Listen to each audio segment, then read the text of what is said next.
السلام علیکم پیارے دوستو، کیا حال چال ہیں؟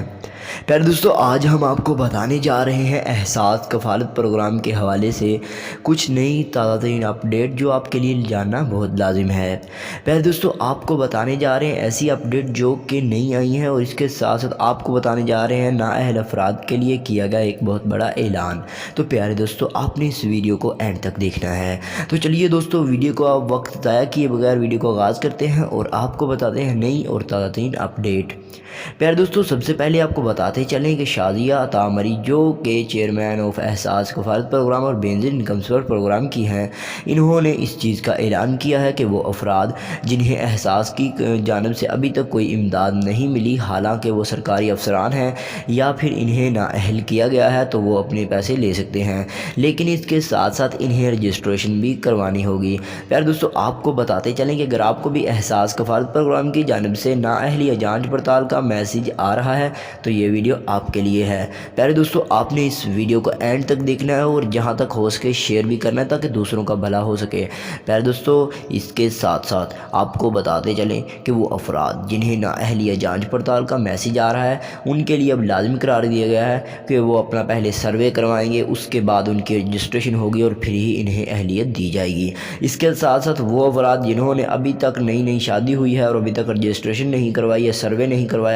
تو ان کے لیے بھی یہی پالیسی بنائی گئی ہے۔ پیارے دوستو، آپ کو بتاتے چلیں کہ احساس کفالت پروگرام کی جانب سے تازہ ترین اپڈیٹ کے مطابق وہ افراد جنہیں نااہلی یا جانچ پڑتال کا میسیج آ رہا تھا، اب ان کے لیے رجسٹریشن کروانا لازم قرار دیا گیا ہے۔ اس کے ساتھ ساتھ آپ کو بتاتے چلیں پہلے وہ افراد جنہیں احساس کی جانب سے یا نااہل افراد قرار دیا جاتا تھا تو وہ دوبارہ رجسٹریشن یا سروے کے لیے اپلائی نہیں کر سکتے تھے، ان کو شو کر دیا جاتا تھا کہ اب آپ کو اپلائی نہیں کر سکتے، اب آپ کو ایک بار نااہل قرار دیا چکا ہے۔ تو اب آپ کو بتاتے چلیں کہ اس بار جو نئی چینجنگ کی گئی ہے، نئی تبدیلی کی گئی ہے، وہ یہی ہے کہ آپ کو اس فارم کے اوپر باقاعدہ سے ری اپلائی کا آپشن آ چکا ہے۔ اس کے ساتھ ساتھ آپ کو بتاتے چلیں کہ احساس کفالت پروگرام کے حوالے سے ایک نئی اپڈیٹ دیتے چلیں کہ بہت سارے افراد سوچ رہے ہوں گے کہ ہمیں بینظیر انکم سپورٹ پروگرام کی جانب سے اہل کیا جائے گا یا پھر احساس کفالت پروگرام کی جانب سے اہل کیا جائے گا۔ تو آپ کو بتاتے چلیں دونوں پروگرام کا مقصد ہی لوگوں کی مدد کرنا ہے اور غریب لوگوں کو پیسے دینا ہے۔ پیارے دوستو، آپ کو بتاتے چلیں دونوں پروگرام کو ہی چلایا جا رہا ہے اور اس کے ساتھ ساتھ ایک کنڈیشن رکھی گئی ہے جو آپ کو جاننا بہت لازم ہے۔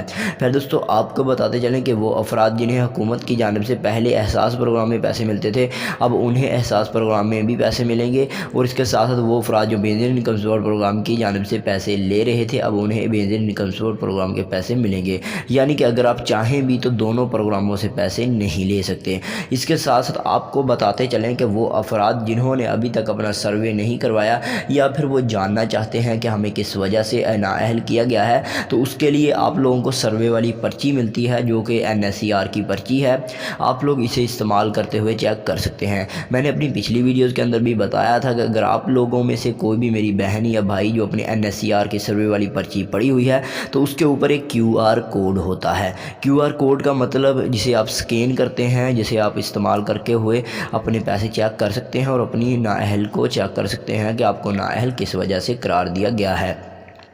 پیارے دوستو، آپ کو اس کے ساتھ ساتھ بتاتے چلیں کہ اگر آپ کے پاس وہ QR کوڈ والی پرچی ہے تو آپ لوگوں نے سمپلی احساس 8171 لکھیں گے تو گوگل کے اوپر پہلے ہی نمبر پر آفیشیل ویب سائٹ آتی ہے، لیکن آپ لوگ بہت سارے میرے بھائی اور میری بہنیں غلط طریقے سے پیسے چیک کرتے ہیں۔ آپ لوگوں نے اس ایک چیز کا خاص خیال رکھنا ہوتا ہے کہ فارم نمبر کے اوپر QR کوڈ لکھنا ہے، شناختی کارڈ نمبر لکھنا ہے، فون نمبر لکھنا ہے، پھر نیچے کا تصویر میں کوڈ لکھ کے پھر چیک کرنا ہے، پھر آپ کو ساتھ ساتھ نااہل ہونے کی وجہ بتائی جائے گی۔